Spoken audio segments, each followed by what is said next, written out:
Hey guys, welcome to the channel. I am Wyatt, and welcome to the 2022 modern day 8th gen Honda Civic Si review. So as you can see here, I have a 2009 Honda Civic Si, the FA5, which is the four-door sedan version of this car. I just now recently got this car as my new daily, since my car is let's say it's going through the works right now, and in need of some piston rings, if you will. So here we are. This is my new daily. It has some problems, but given the modern day prices that have been skyrocketing, I got a very good deal on this car. It is a 3-owner car, has 115,000 miles on it, clean title, and I'll get into why the fender is that way. I'm making this review because I've really wanted one of these cars for a long time, and just giving the modern day landscape of how YouTube is, there isn't many reviews on this car, and I thought that's a shame, because it's a great car, and I think people need to know more about it. And I think it needs more of a modern day review of these days. Lots of people have not been really doing anything with them since they are now 13 years old and older. This one is 13 years old, and that's kind of crazy. So let's just get into this. I'll be going out around the outside, and we'll be looking around the inside, and then we'll be taking it for a drive. So this is a 2009. The 8th gen Civic Si went from 2006 all the way to 2011. So a good few years. I do apologize for the wind as well. Again, and in 2009 through 2011, so the last 3 years of this car's lifespan, they had a facelift and a refresh, if you will.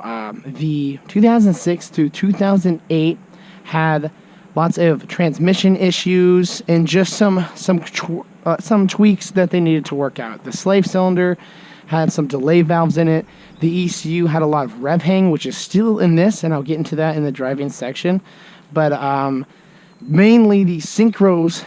There was a big problem with the synchros with this car when it first came out, from 2006 to 2008, and I've driven one of those with the synchro issues. At high RPMs, the synchros decided they didn't want to go in that well, and they would grind, they would crunch, and it would pop out of gears.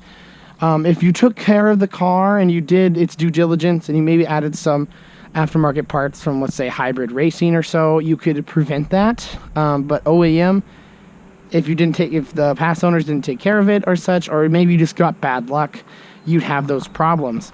So in 2009, they refreshed that and no longer has that problem. But the ECU still has a lot of rev hang in it, and I will get into that.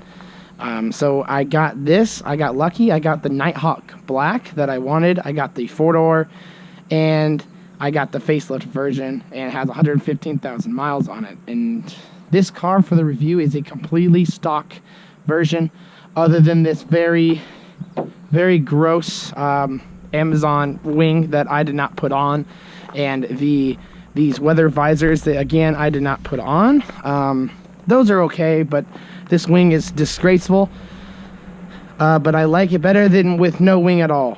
So it's kind of just going to stay on for a while. And of course, the red badges, call me a ricer if you will, but I think the red badges should have came on these cars to begin with, let's be honest.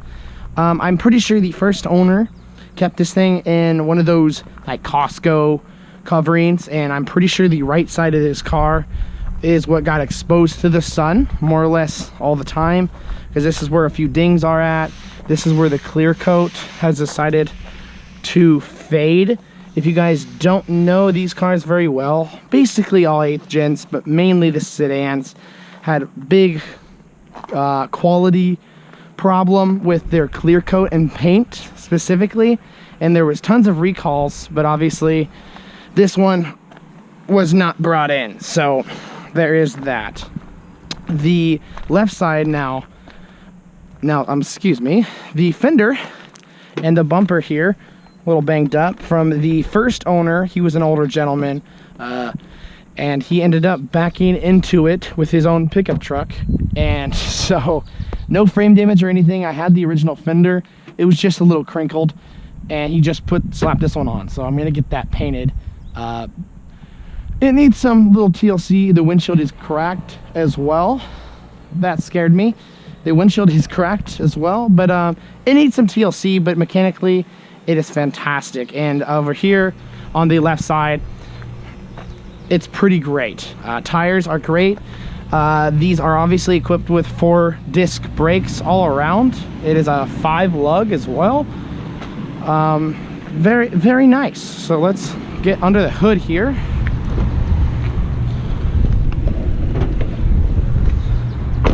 Apologize for the loud generators. Of course, they decided to come on while doing this review. Here's under the hood here. It looks very clean. It's very cramped, and that's why it's going to be my daily.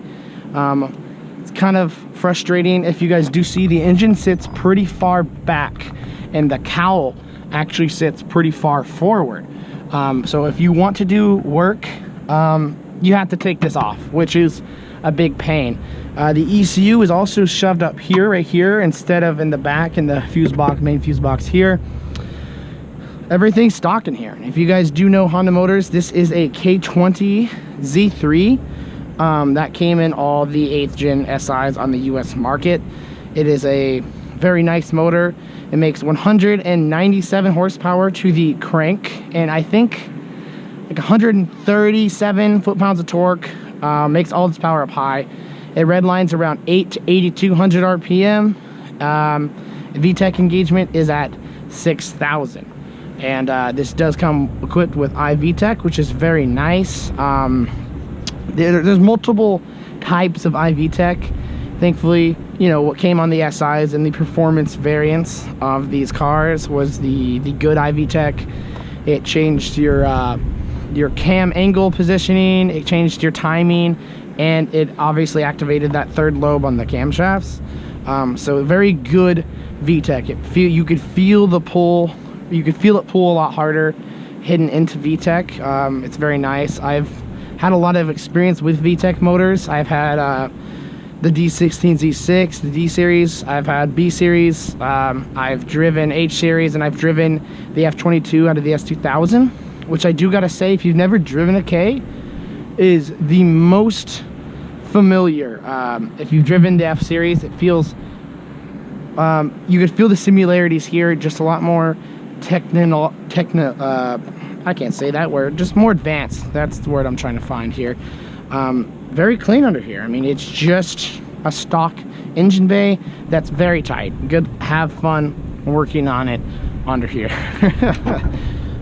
So we will head into the car now and away from the elements. Well, in a quick second, we will open up the door here for a quick look in here. Pretty clean. It needs some help cleaning that. And I need to unlock my door here. And of course, the back seats. Now the back seats, pretty comfortable. You know, not tons of leg room, but honestly, not that bad. The seats are pretty comfortable back here as well. They're not like bench seats. They're not going to be super uncomfortable. So if you need passengers back here, don't feel too bad, because there's enough room, and it's not super uncomfortable. I'm not a super tall guy. I'm I think, what am I, 5'8", 5'9". So take that with a grain of salt. If you are a person of 6 foot or more, you might not have a good time back here. Nice solid thud as well. It's not the tinny sound that you normally get from, you know, a Honda. If you do know Hondas, you know that this is where the gas and trunk as well is. Push this in. There goes your gas cap. That's kind of nice. The doors like to do the 350 and G35 thing, where they kind of just want to close on you and hit your ankles. So that's cool. Always be aware of that. And pull for the trunk. I'm only going to be back there for a second since the generator is going and pissing me off.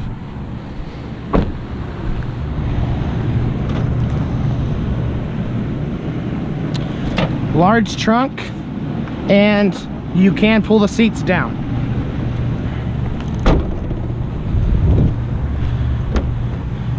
And I also feel it is worthy to mention that you can go grocery shopping in this, and you can take a lot of stuff. I just did a Costco trip.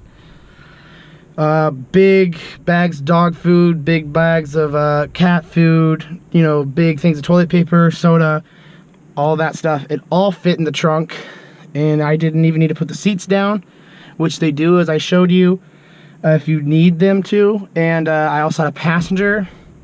It still drove just fine.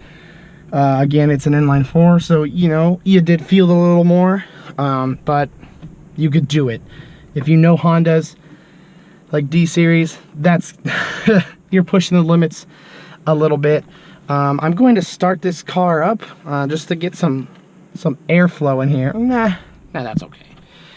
I will roll down the window, though, so here's the key as well. I will roll down the window so I do not die of heat stroke in here as well. Automatic windows, that's something very nice. I did do some stuff here, but let's just look around the interior here.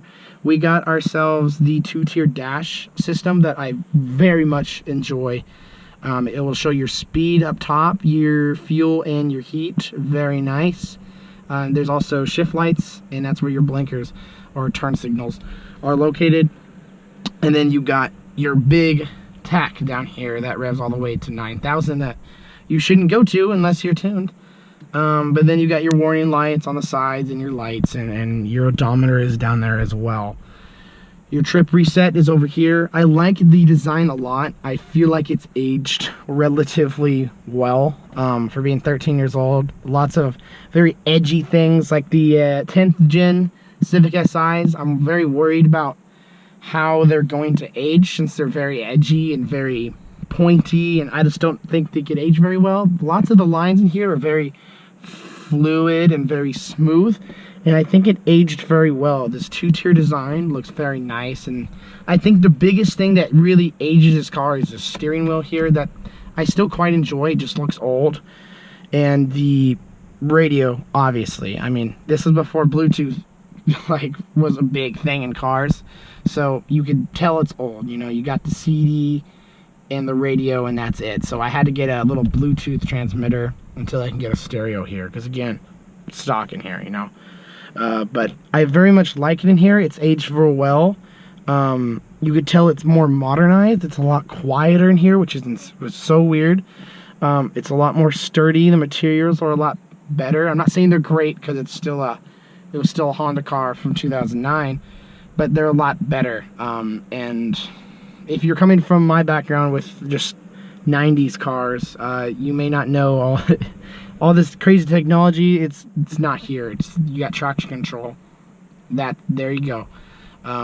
The trip reset button here, you can change your miles per hour to kilometers. So if you really want to feel really fast, do that. Your dimmer switches are over here. We got the steering wheel controls, which is nice. Change your radio station channels, your volume, and your mode from you know, AM, FM, CD, and aux. I never clicked that. We got cruise over here that also works. The button feels really nice. You know, the controls for cruise control, very easy. And then, you know, just normal stuff. It's really nice. The AC works really well. The heater works very well. The vents are really strong. There's some cars that, you know, just have really weak air systems, you know. Like you put it on full blast and you're like, well, this feels like a light breeze. This feels like too much air sometimes. I'll have it on the first setting and it's like, okay, cool down. Heat up, it's too cold. The shifter here, very awkward. It's not quite EP3 7th gen where it's up on the dash. That's really strange. It still looks a little funky if you ask me, but it matters to me not. It feels very nice. Putting your arm here on the armrest, and just having it right here feels very nice. And if you're a keen eye and you're good with attention, you know that this shares the same shift knob as the Honda S2000 does as well, which is kind of cool if you think about it there. The handbrake is in a very nice position. It's always nice to have a physical handbrake rather than those electric ones now. Cup holder, honestly really good. It has like these little little spines that like move. You can honestly fit a big gulp in there pretty well, and it has a little slider, so like when I have like a little plastic bottle like this, I can just slide it in, so it's not going to be like moving around like some sort of, I don't know, something that jumps around. The center console here is quite big. It has a power outlet and a USB, actually. Kind of the first time I've ever seen that. I think that's quite cool. There's even these little things here. There's a lot of space for things. And then there's a little cubby here that I have like my sunglasses in right here. It's quite nice. And then there's another cubby right here. It's not like the Type R where it's like it like actually closes and stuff like that. And there's one more thing I want to show you guys. I'm not sure you guys will be able to see it real well, but it's worth me showing you. I want to see if I could actually do so. Let me get my light. Something really cool about these pedals is the gas pedal. It's connected to the bottom of the flooring. It's not like floating like, you know, normal pedals like that. So it's actually on a hinge. So it pushes down like that. And it makes heel toe and rev matching very nice. So because your heel comes over and you can just blip it like that. Heel toe has very good positioning for heel toe, which is really, really nice. I'm not sure you guys were able to see that. But if you weren't, I hope you guys got to hear what I got to say. It's gas pedals on a hinge, so it goes down like this instead of you pressing it like this, like a normal gas pedal. It's on the ground and you push it down like that. Very nice. And I do, if you guys don't like anime, sorry about that. That's the interior. So let's start her up. Again, here's the key again. We are at a later time of the day. My battery on my camera decided to go out, so I'm back. So let's go for a drive, shall we? I'm gonna roll up my my window here, get a good 2-tier dash thing. I have my steering wheel a little higher than I normally do, so that you guys can see the tack a little more. I hope that works out. Go, there's the startup. Again, completely stock, guys. There's not a single mod in that engine bay that'll change anything. Everything that you are hearing on this video, completely stock, including the airbox. And the airbox actually does make noise. It is not silent like most stock cars that I know of. So I will get my my SIG pen here. Over here, got my hat over there, and I got my phone over here that I usually put up here. Got a little thing there, but for the review, I'm gonna keep that down so you guys don't have to stare at my phone. Nice little cubby for that. If you do smoke or vape or whatever you do, the cubbies are nice. They're big enough where you could put stuff in. So before we go on the little drive, let's actually gonna roll down the window just a little bit. And let's take a little quick drink. Stay hydrated, folks.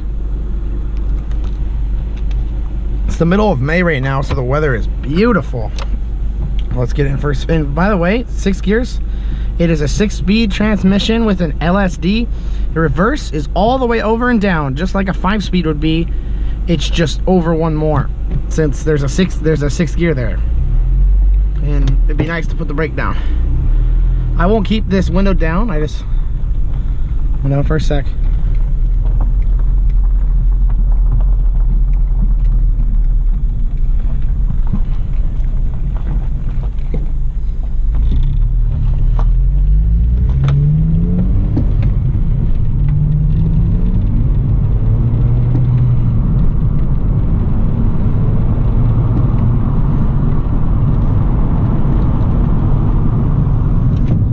automatic down and up on just the driver window.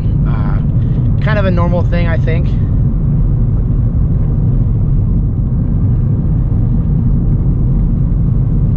Nice BMW right there.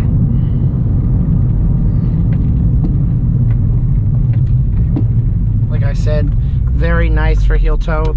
I'm still very much getting used to it. This is a very early on review for the car. I have only had it for just over a week now.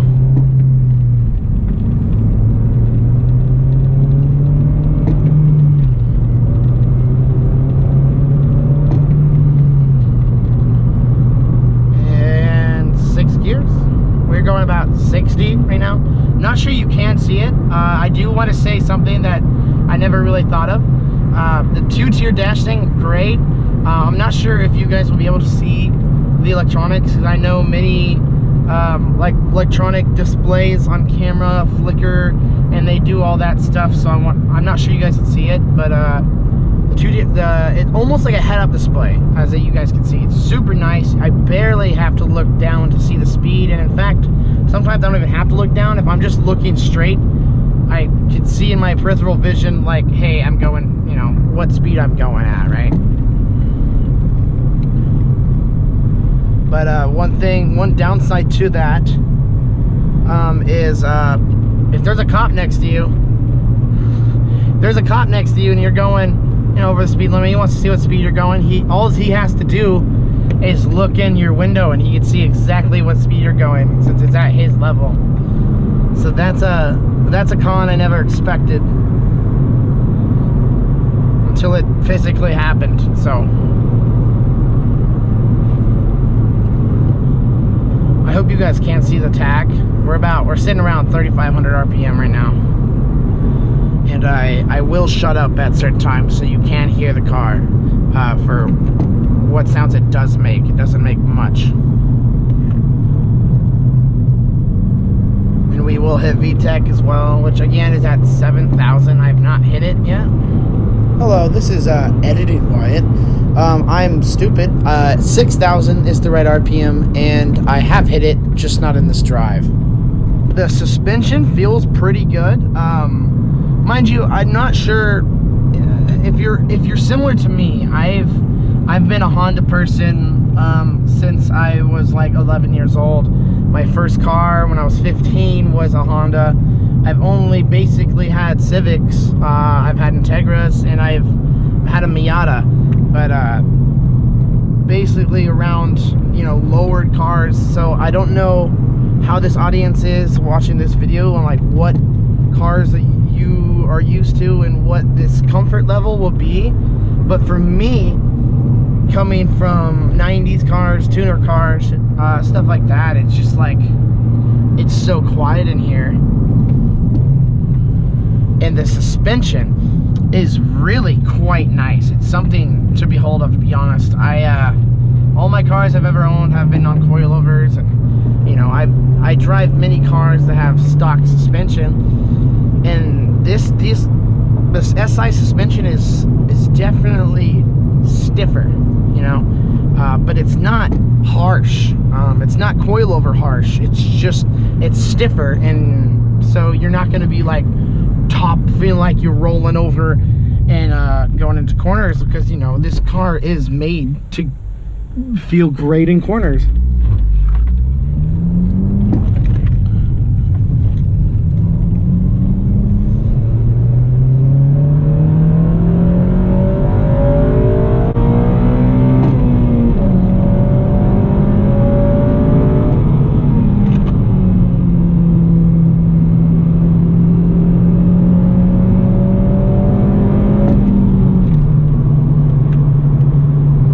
Pull there, going uphill.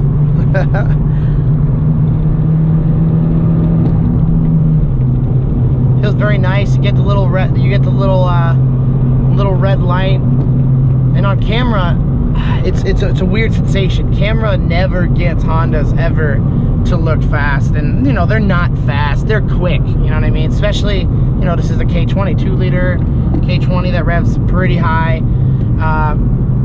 It's pretty cool. It's a fun sensation. If you know, you know. is really what it comes down to.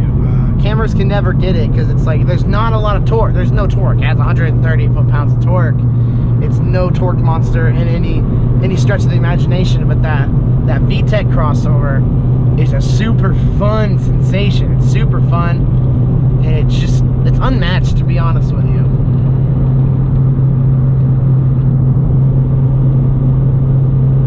And it doesn't have problems going up hills either.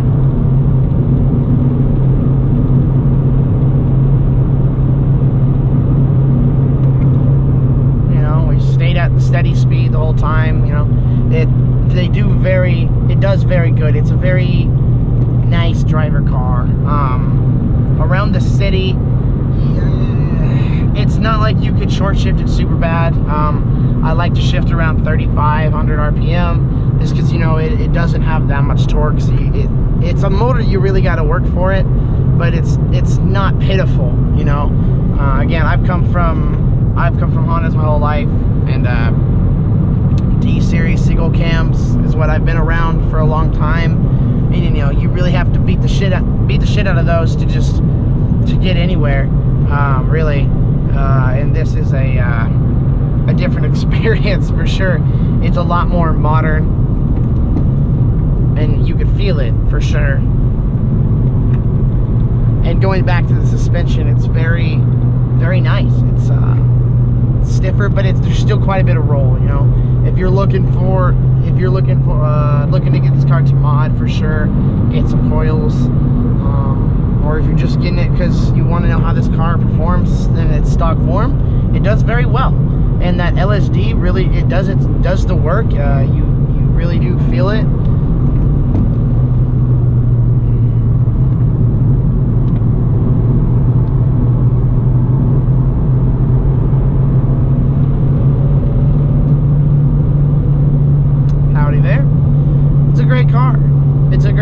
And you don't need to feel bad about revving it high, since it's made for that.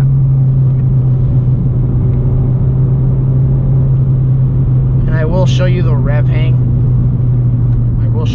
I'm gonna let the revs fall themselves, if you guys can see the tack here.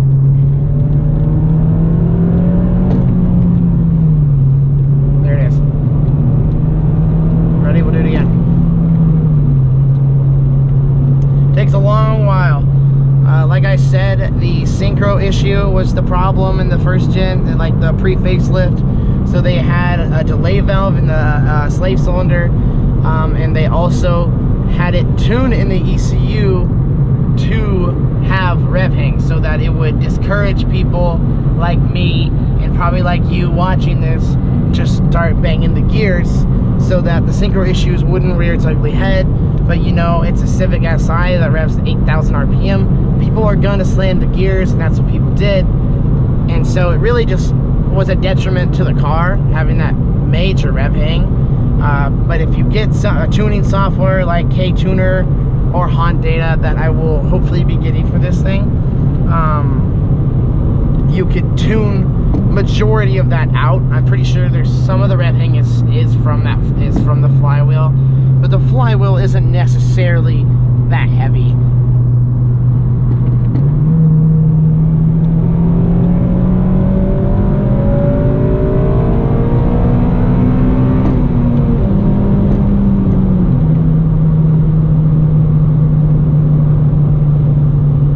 It's fun. It's fun. It's just a fun car.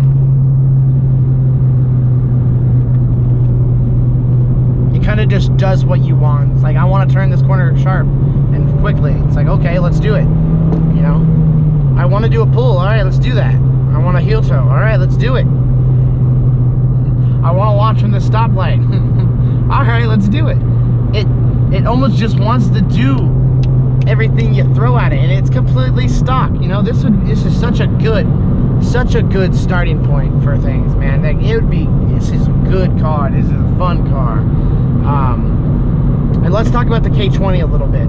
This motor isn't that great with fuel economy, especially if you're watching this around May 2022 area time. It might get worse in the future, who knows?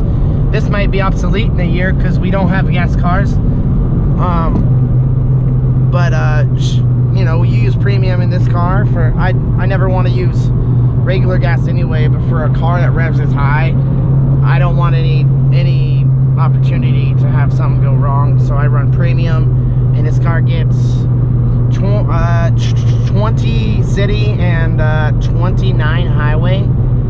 I do a lot of back roads though, and I do some city, but mainly highway, and I gotta average about 23, 24, because, you know, I'm not super easy on my cars. I'm not hitting it all the time, but, you know, I'm not gentle with them. When I'm on the back roads, I'm gonna do what the car is supposed to do, you know? That's what this car is made to do. It's made to be revved on and revved high, you know? That's what this motor is made to do.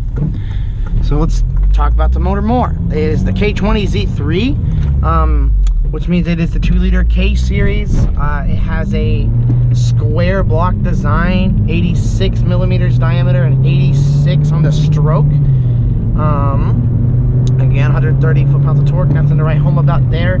The head is very tall because they made the valves stand pretty tall, so you could have really high flowing head, and that's exactly what they did. The K20 head is a very, very good high flowing head, and is better than the K24. That's why a lot of times people put the K20 head on that one. It's just a really good motor. It responds very well to basic bolt-on mods if you want to do that. If you get a Skunk 2 Alpha header, for example, Skunk 2 exhaust. I don't really like Skunk 2 as a brand that much, but they do a very good job with the K20 parts on the 8th gens. There's also a full race exhaust. There's an NVIDIA, but I think the Skunk 2 is the best of the bunch, and it gets the most power. Hybrid Racing, K&N, and a couple others make some really nice cold air intakes and short rams as well. I'm going Hybrid Racing. Honda does very well here. It's a K series motor. I mean really, you could do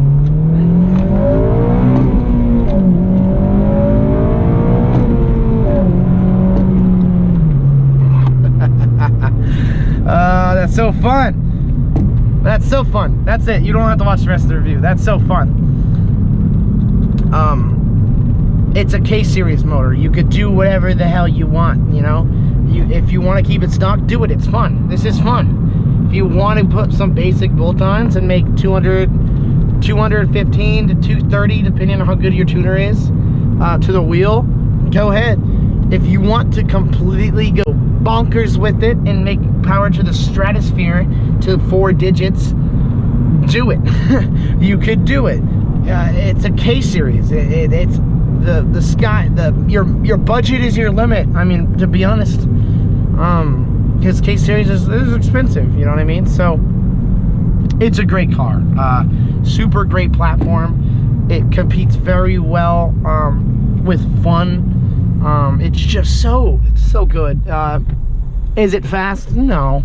I mean, to me it's fast. I come from really slow ass Hondas, but it's quick. It's a momentum car like most Hondas are, and it's super great, you know. Not many people don't look at me, you know. It's very unassuming for now. It's just a great car. It's still a good car in the year 2022. It's still a really good car. It's still a reliable, sort of cheap car if gas wasn't extraordinarily high.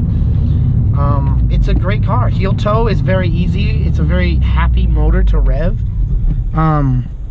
But before I go, I do want to explain the brakes are very good. The brakes, very good. Those 4 discs really put in the work. They're very good. And before I go, I do want to say one thing. The forums will argue with you on and on and on about oil consumption. I want to talk about that for a sec. Oil consumption. You either have a problem with it or you don't. A lot of people got the long stick, and they're just fine. Theirs will never burn oil. and they love it that way because it never burns. They never have to check it until their 5,000 miles or so is up, and then they'll go and they'll change their oil. I'm not so lucky, and some others aren't either. It's not burning through oil. It doesn't burn. It doesn't smoke. I never smell it. But it just kind of happens. These motors